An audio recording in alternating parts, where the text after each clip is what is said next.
We are getting dangerously close to the breaking point. That is not a complaint, it is a serious warning from Rodri upon hearing that the match schedule is about to become even more congested.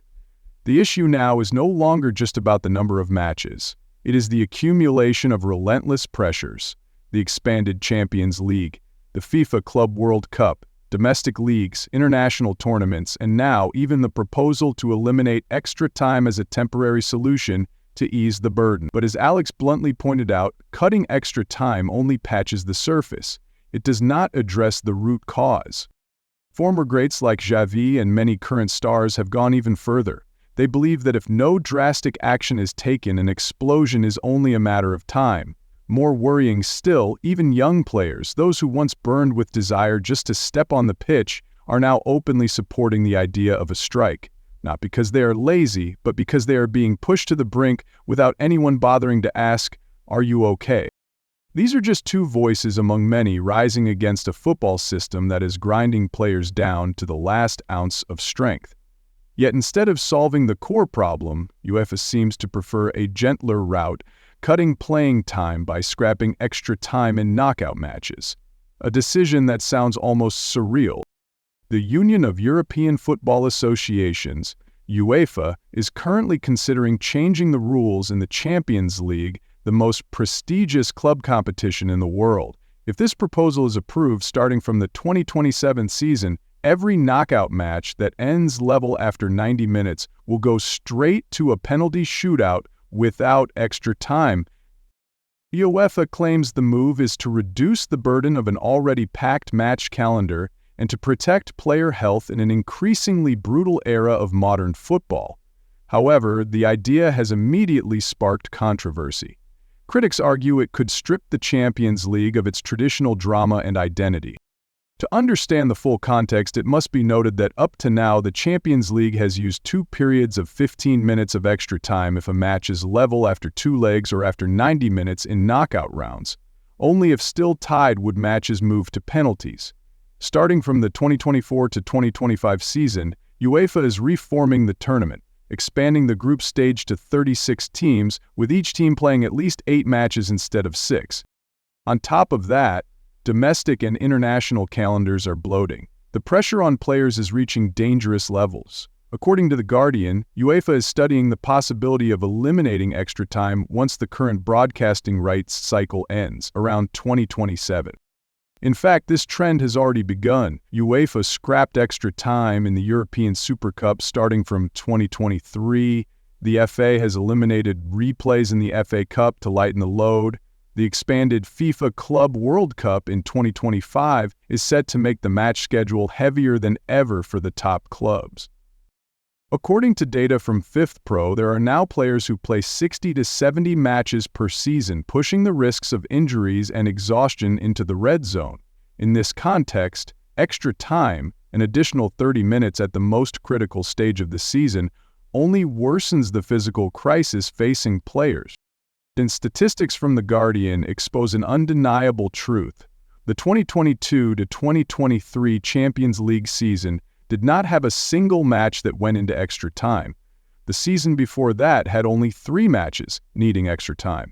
In the Europa League, it was even lower, with only 4 matches requiring extra time during the 2023 to 2024 season. These numbers say it all. Extra time is becoming increasingly redundant, and removing it would not disrupt outcomes much. Player health is now a critical issue at the highest level of football. Medical research clearly shows that playing continuously under heavy schedules not only drains physical energy, but also inflicts serious psychological impacts. The reality is that many matches reaching extra time are played with players already exhausted after 90 minutes, sharply raising the risk of severe injuries. Bienforo has for years been calling loudly for load reduction. In that context, eliminating extra time is viewed as a first step toward protecting players in an increasingly demanding era of football. Modern football is moving towards simplification, faster, stronger, and more efficient. UEFA has already taken strong steps by removing extra time from the European Super Cup. The FA has eliminated replays in the FA Cup. Even the away goals rule, once used to limit the need for extra time, was abolished in 2021.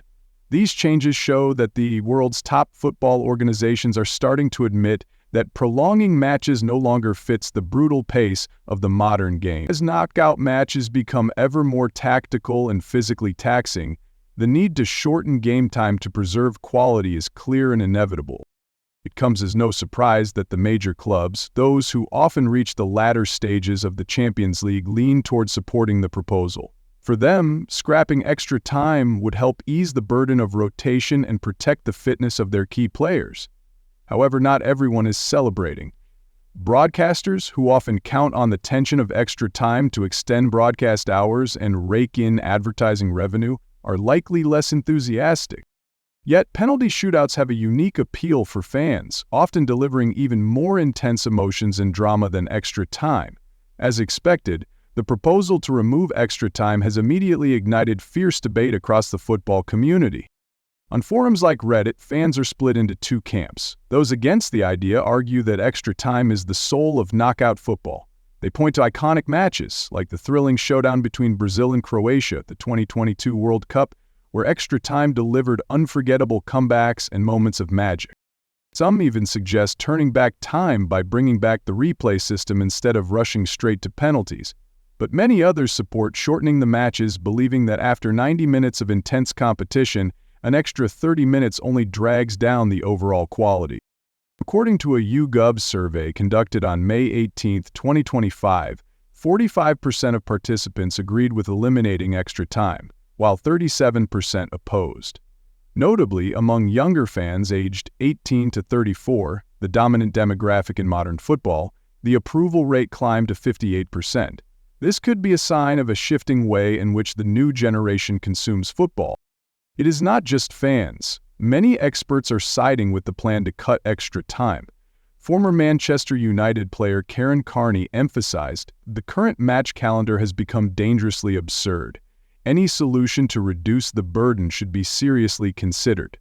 Furthermore, penalty shootouts, though controversial, undeniably bring a unique emotional climax that captivates audiences. Many believe that going straight to penalties preserves the ultimate tension, rather than dragging out a match that risks becoming a slog due to exhausted players. Of course, some propose more balanced alternatives like restoring the away goals rule to reduce the frequency of extra time, or retaining extra time as a tactical battleground for managers to showcase their adaptability. Veteran writer Jonathan Wilson of The Guardian took the debate to another level with his sharp analysis. He argued that scrapping extra time is merely treating the symptoms without addressing the root cause.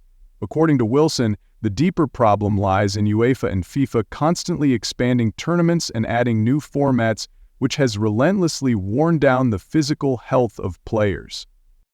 Without tackling the issue at its core, whether or not extra time is abolished, the overload will persist, only disguised in a different form. A broader perspective reveals that scrapping extra time cannot be separated from the larger picture of modern football, where organizations like UEFA and FIFA continuously expand competitions to maximize profits despite increasingly urgent warnings about player health and match quality. The expansion of the Champions League, the creation of the Europa Conference League, and the push for a bigger FIFA Club World Cup are all clear examples.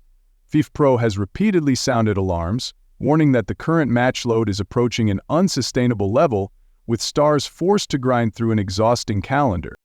Additionally, the explosion of technology and media has inadvertently put pressure on UEFA to make football shorter and easier to digest to suit new audience habits. Platforms like TikTok and YouTube prioritize quick, bite-sized content, and shortening match duration is partly a strategy to bring younger audiences closer to football. Thus, the idea of shortening matches, such as removing extra time, can be understood as an effort to increase tempo and maintain excitement. But UEFA faces an incredibly tough challenge: how to innovate without losing the soul of the tournament. Because the Champions League is not just a football competition, it is the cultural icon of Europe. The proposal to eliminate extra time in Champions League knockouts is an attempt to address the overloaded calendar and protect player welfare in an ever-changing football landscape. However, it also brings major challenges regarding preserving the drama, appeal, and rich tradition that have made the tournament so iconic. The reality shows that matches reaching extra time are becoming increasingly rare, and moving directly to penalty shootouts could benefit both player fitness and audience entertainment. Yet the divided opinions among fans and experts highlight that UEFA must tread carefully before making a final decision. Whether this change succeeds or fails will ultimately depend on how well UEFA can balance modernization with the duty of safeguarding football's heritage, ensuring the Champions League remains the timeless pinnacle of world football.